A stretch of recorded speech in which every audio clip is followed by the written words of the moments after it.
Women's Tech Radio, a show on the Jupiter Broadcasting Network interviewing interesting women in technology, exploring their roles and how they are successful in technology careers. I'm Paige. And I'm Angela.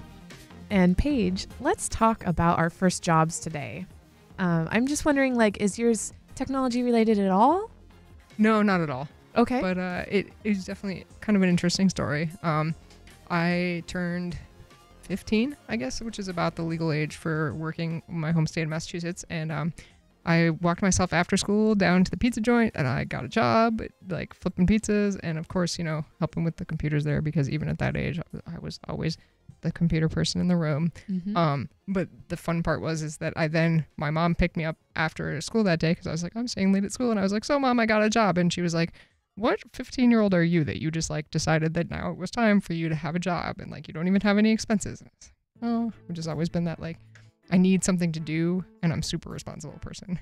Wow. So you got a job without your mom even knowing? Yeah. Wow. Yeah, I just walked down after school and got the pizza place job. Nice. Okay. Well, my first job was at McDonald's, which is a typical first job. I mean, aside from working at my mom's family business, but my first official job with somebody not family was McDonald's. And I excelled really fast. I ended up learning all the hats. I was training somebody else on my third day. Wow. I did do some technology standpoint. Back then they didn't have touch screens or pretty monitors. They had these ugly registers that were that off-white color that CRT monitors are, like that. Yeah, that beige the 90s color. beige. Yeah, 90s beige. And a laminated paper on top of it that had the buttons labeled. Oh, I totally remember that. Yeah. So I grabbed some construction paper and I recreated all the buttons just on construction paper and reorganized them so that all the value mills were in order, because at the moment they were 1 through 3 were at the top and then 5 was, just below, but then 6 was on really far away. And it was really stupid to have to learn. It could have been a lot better. And so I helped get all of them reprogrammed at that McDonald's, which was really fun. And I mainly did it so I could afford my first car. And I did that all on my own, and I wrecked it within 7 days, which is awesome. Yeah. Yes. Yeah. But I always had some sort of technology standpoint in all of my jobs, but that was just the beginning. Yeah, So. I think just like our guest today, we all kind of start out, those of us who end up in technology, even if we don't go down that career path straight, we're just kind of always that person. Dabbling. Yeah, dabbling, or you're whatever job you're at, you're that person that people talk to about. The go-to. Everything. Mm-hmm. So today we talked to Carly. She's a innovations engineer at Intel and is really fascinating. She's into robotics and brain waves and all linguistics and all this really cool stuff. And she also has a non-traditional story. And meditation. Oh, yes. But before we get into the interview, I want to talk to you about Ting. If you go to wtr.ting.com, you can get a $25 credit towards your first bill. Or if you bring your own device, that's when you get the $25 credit towards your first bill, actually. Or you can get a $25 credit towards a new device that you can then use on the Ting network. And there are no contracts, no early termination fees. They have a early termination relief program, and they don't have any extra charges like voicemail, caller ID, tethering, hotspot, three-way calling, none of that. There's no hidden fees that you're going to find on your bill. It's $6 a month at the base, and then just whatever you use, that's what you're billed for. If you want to see if you can save money with Ting, you can go over to their calculator and just grab your current bill, enter all the information in. It'll have really easy drop-down fields so that even if you don't have all the information, you can still do it, and you will find that you're going to save a lot of money. And right now, Ting is giving away 2 GSM cards because a large GSM network is about to become available on the Ting network. And you're going to be able to bring over a lot more devices. And they are letting us give 2 GSM cards away to our Women's Tech Radio viewers. So if you want to email WTR@jupiterbroadcasting.com, say, I love Ting as a subject line, 2 people will be drawn to receive a GSM card. So thank you to Ting for sponsoring Women's Tech Radio. Again, you can go to wtr.ting.com. And we started our interview today with Carly by asking her what she's up to at Intel.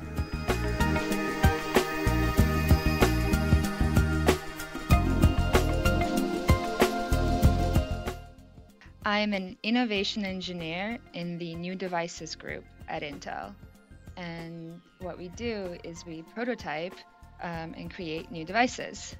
My group is responsible for the SMS Biosport headphones that were released last year, I think. And then we do a lot of stuff that I can't talk about. That's fine. But yeah, a lot of new exciting devices. What does the day in the life of the innovation engineer look like? It's always different. That's one thing that I really like about my job. So my background before coming here, I worked more in software, and it was like the traditional, you come to work every day and you do the agile Scrum method, and you know what that sprint that you're doing, you know what you're working on, and it's you take breaks with your team, but otherwise you're very much so in your head and you're just programming all day, which I loved. I actually really, really loved that. But as an innovation engineer, there is a lot more daily collaboration and a lot more risk taking and being someone who can kind of jump between different roles. So sometimes I'm soldering and I'm working on hardware. Other times I'm like looking at crazy algorithms. Other times I'm programming an Android or an iOS app. It's kind of all over the place, but very exciting. Wow, that's quite the skill set to have. Yeah. It's really cool. Did you step into your current position being able to do all that, like being able to solder and program and project manage and all that jazz? My background is really strange. Before this job, like I said, I was programming, but I would, like at home, I played around with Arduino, and I have an interest in creating, this is outside of Intel, I just have an interest in creating devices that kind of communicate on your behalf and inform you of your own internal emotional state, maybe. So I'm really interested in like consumer level BCI devices, like What does that mean? Neurosky's MindWave or Emotive's Epoch. They're EEG devices, like a single sensor or a 14 sensor device that can read your brainwaves and kind of tell you when out of the box, like if you're paying attention, or you can play meditation games where you get to, for example, with the Neurosky, you can levitate a ball when you get yourself into a meditative state. And so the first project that I did to get this job, or part of the thing that I did to get this particular job, is I interfaced an iRobot with the MindWave using Arduino. Wait, so do you mean you could like drive one of those little vacuums around with your brain? Yes, yeah. That's awesome. Wow. So the game was that, and I like it. I mean, it's the idea behind it is that it's for children or even adults to kind of to learn to self monitor, and it's kind of like a neurofeedback game. So when you are if you put the headset on and you're in a mind wandering state, the robot moves backwards. If you are calm, the robot stays steady. But if you focus, the robot drives forward.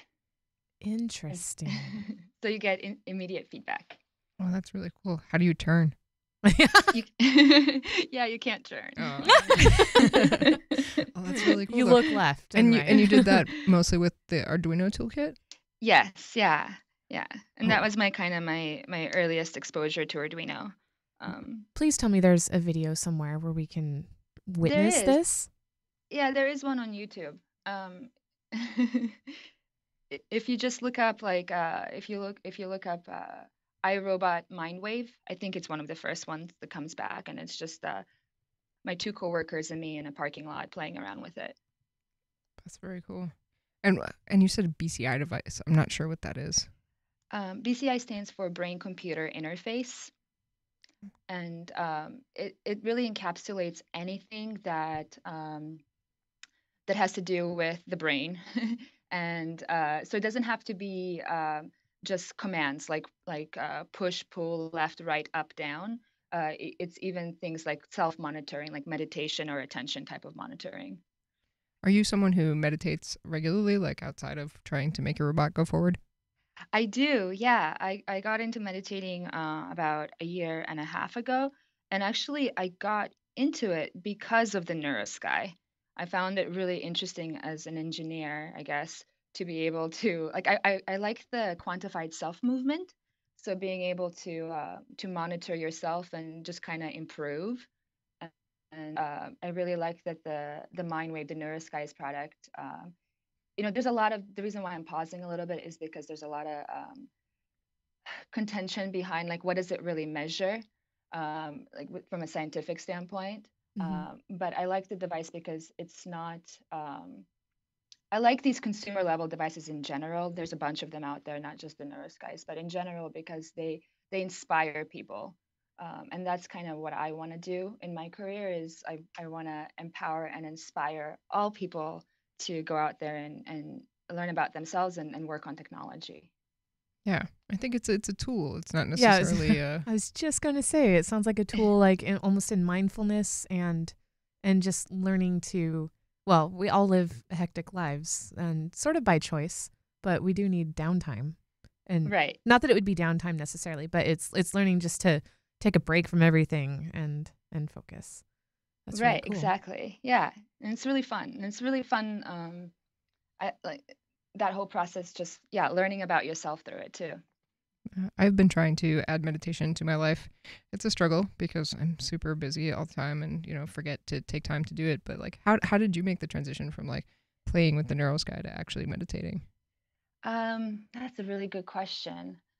I remember, um, so again, I guess looking at things from like I don't know, looking at things from like a scientific standpoint is kind of what I want to say. So there was this Daniel J. Siegel. He's like if you Google him, he's a pretty big advocate of mindfulness training. And so someone gave me a book by him, and then there was a Google Tech Talk that he did.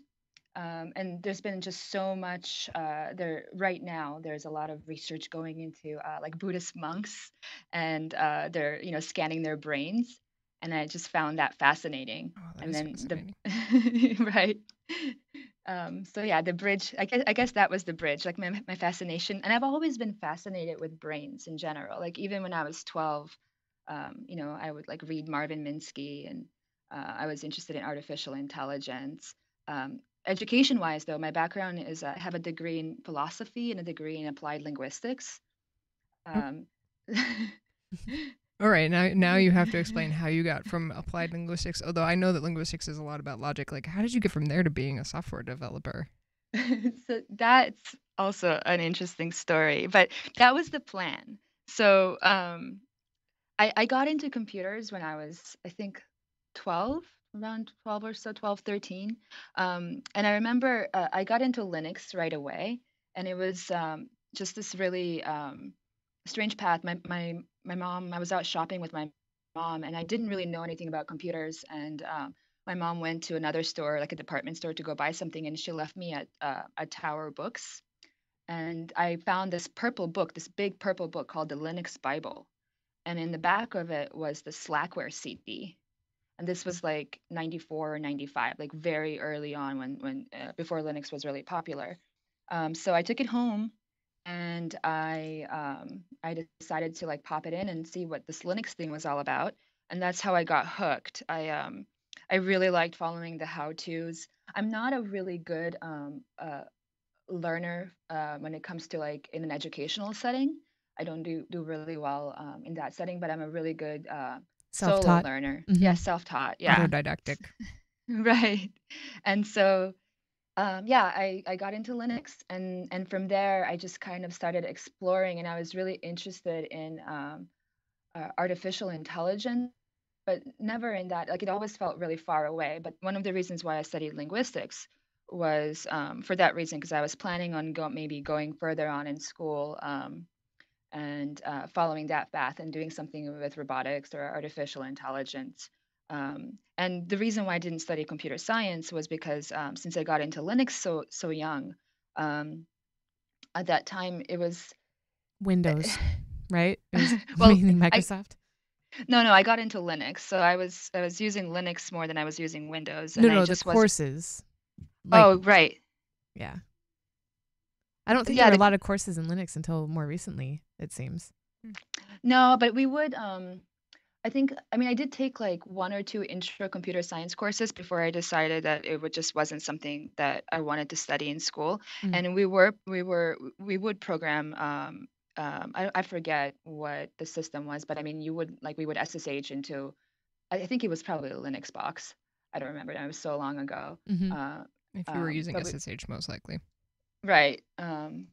But uh, yeah. So I studied that, but then the whole time that I was in school, all the jobs that I had since I was 16 years old, they were all computer related. And I started off by being like my first job ever was I was a Linux person at a local computer store where they were selling and making hardware, making computers and selling software.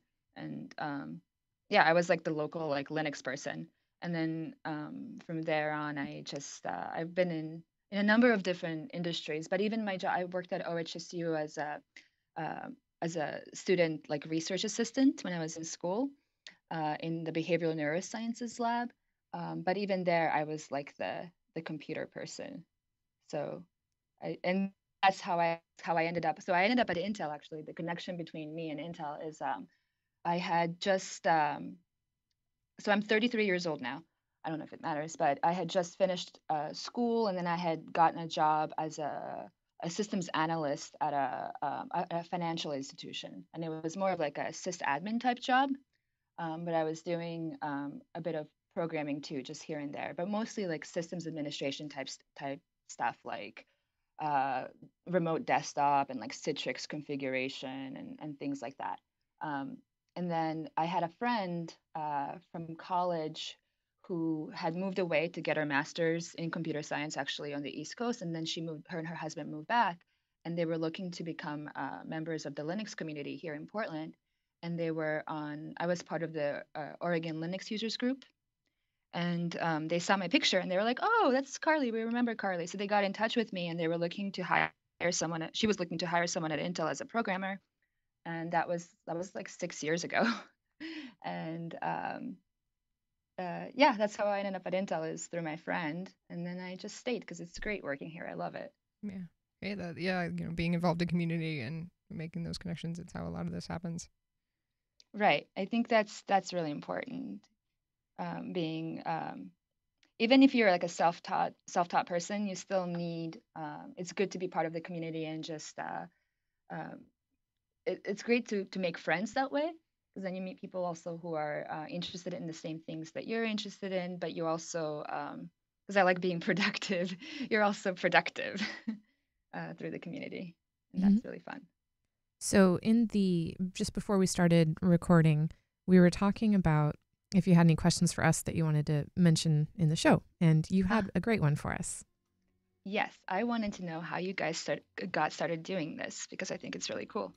Okay, well, I'm going to start from our standpoint. Me and my husband have Jupiter Broadcasting, and we do a lot of different shows on the network, and we've always wanted to do a female-based show, but we haven't really had a chance. I kind of got into podcasting by starting my show, which is called The Faux Show, and I do that with my husband, and it's kind of like a comedic relief for Chris, because all of his other shows are very serious. So the audience, one, gets to see him be goofy, and two, see him with his wife. And but we go to different fests and cons, I guess you'd call them, and we went to OzCon. I stayed home with the kids, but Chris went to OzCon, and that is where I'm going to hand the story to Paige. Yeah, so I had just moved up to Portland, and I run Women Who Code Portland, which is a meetup group. We do a lot of different stuff with different languages and just hanging out and kind of building women's tech community. And I went to OzCon with them, and while I was there, I had been talking with the Women Who Code people and saying, like, I think it'd be cool if we had a podcast that like would kind of showcase women in technology. And then I saw Chris on the floor, and I was totally having like, oh man, Celebrity moment. Totally celebrity moment. I won't lie. I was like, oh man, it's Chris Fisher. He's so cool. Because I've been watching Jupiter Broadcasting for like, oh my God, I don't know, like 6 years by now, maybe longer. A really long time. Like since Linux Action Show first came out, I was like on board, because I love Linux, even though I don't use it every day. But Wait, I just want to add in Linux Action Show is the biggest and longest running Linux podcast. I just have to add that in there. that is, I didn't know that. That's Mhm, awesome. mhm. Yeah, well, it's the best one. So, Yeah, that too. but so I had the starstruck moment, and I finally worked up my guts, and I walked over and I was like, "Hey, Chris, this is awesome. Like to meet you. I've been a fan for years. I was hoping maybe at some point I could get some tips on podcasting for you because I'd really like to start my own show about women in technology and kind of showcasing them because I think not enough women know that having a career in technology is totally a possibility. Like I've met too many young women who are like, I've always told that this was a man's field, and I think that's just silly. It's just a field, and we can do it too. And Chris was like, Email my wife. yeah, that was pretty much. He's Literally. like, yeah, but he said essentially what you had said, where he was like, we've always wanted to do a women's show, but we never felt like we had somebody who could host it because I can't host it. That's Yeah, he can't. preposterous. And I could, but I wouldn't want to be like the only person. And so Paige and I started talking, and we had a meetup and discussed a lot of things over lunch, and then started it. That's awesome. Yeah, it's been really cool. It's been exactly what I want. You know, we've gotten to speak with people like you and all of our past guests who just have, like, you're just a person out there doing technology, and you're succeeding in your career, and you have fun, cool hobbies, and like, you know, but you're not a superhero, but you are a woman doing technology. Like, you don't have to be super smart. You don't have to be like a superhero. You can just do this. Right, exactly. Yeah. I mean, that's kind of what I tell people too, and overall is just that it doesn't matter what it is that you're doing. It doesn't matter your gender doesn't matter. None of that matters. What matters is that, you know, I know it's easy to say like, oh, do what you love, right? Like, it's so easy to say. It just so happens that, you know, what I'm doing what I love, and it's lucrative in that sense that it's like, you know, it's something that the world wants right now. Technology is a big deal, but it does feel like cheating, doesn't it?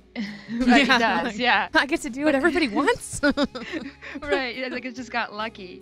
But at the same time, I think for any person out there, like woman or man or whatever, if they are, because right now what I'm interested in is trying to get more people involved to do this who maybe thought that, you know, they couldn't do it because maybe they are an artist, or, you know, maybe they sew, or they knit, or they do these things that are, you know, technically like don't have technology in them.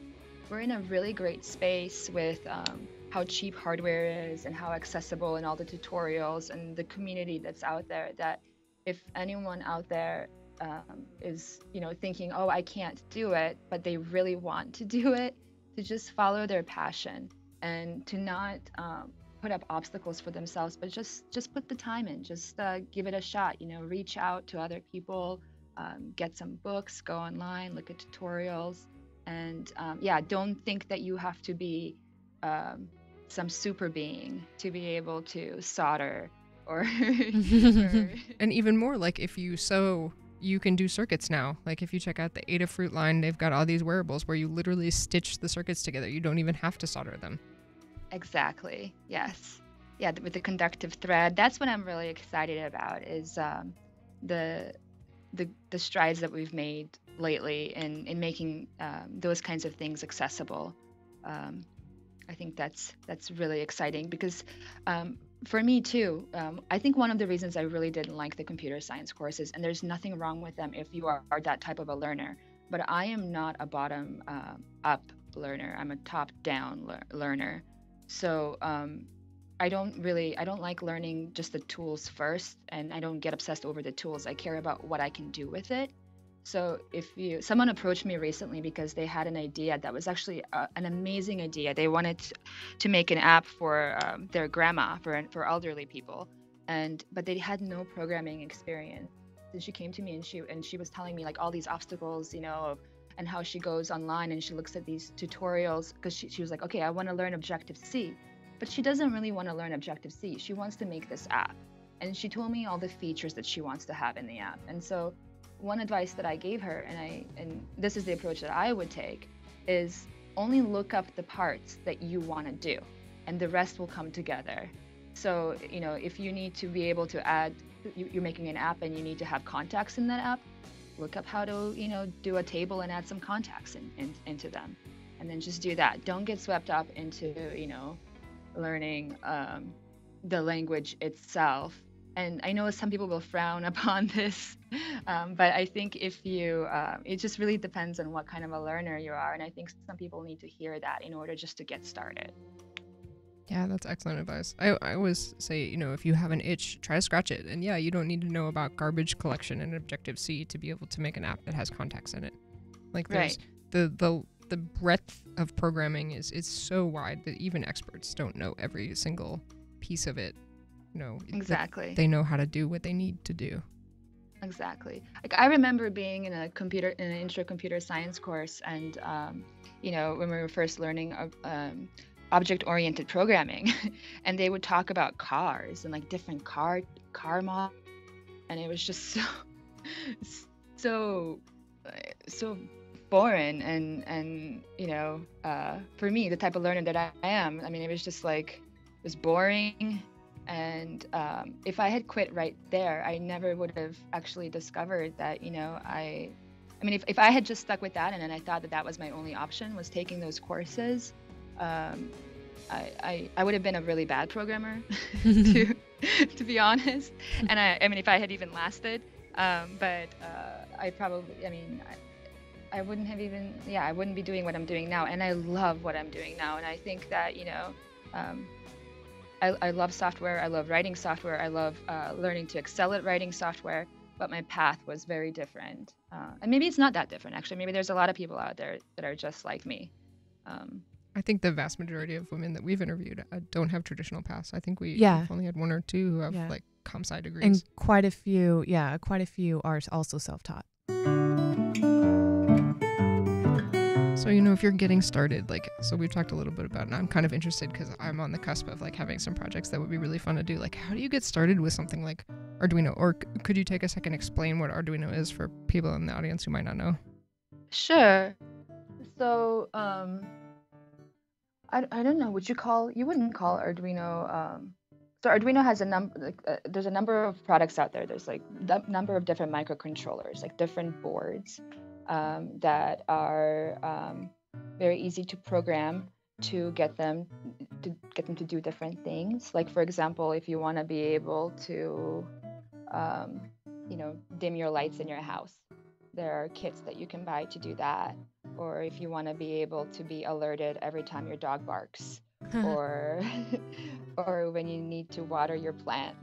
For example, you can get a soil monitoring device that you can connect to the Arduino board, and then you can program it. So the way that I got started is I bought the Inventor's Toolkit, and it's like a set of 15 exercises, and I just took one weekend, and I just did those exercises. So it was interesting because I had a friend who wanted to get started with me, and he was very curious about, when we would just get started, he would go off into the sea where he would go and look up, okay, well, what's a transistor, and what's a resistor, and so he was a bottom-up learner to your top-down learner.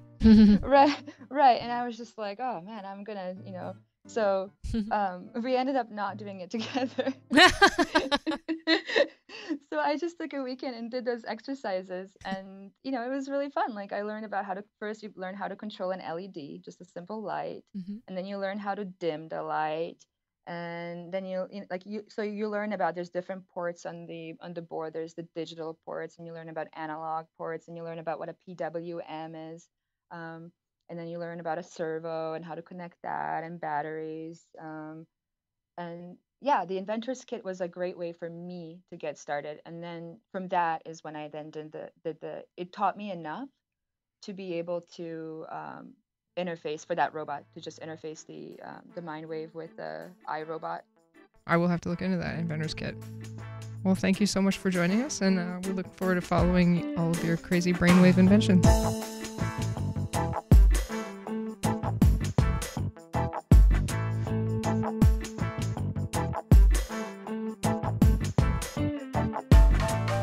Thank you for listening to this episode of Women's Tech Radio. If you want to know more, you can go check out the show notes over at jupiterbroadcasting.com. You can also follow us on Twitter. We are at KWTR. Or you can email us at wtr@jupiterbroadcasting.com or by using the contact form on our show page. You can also find us on iTunes and heywtr.tumblr.com.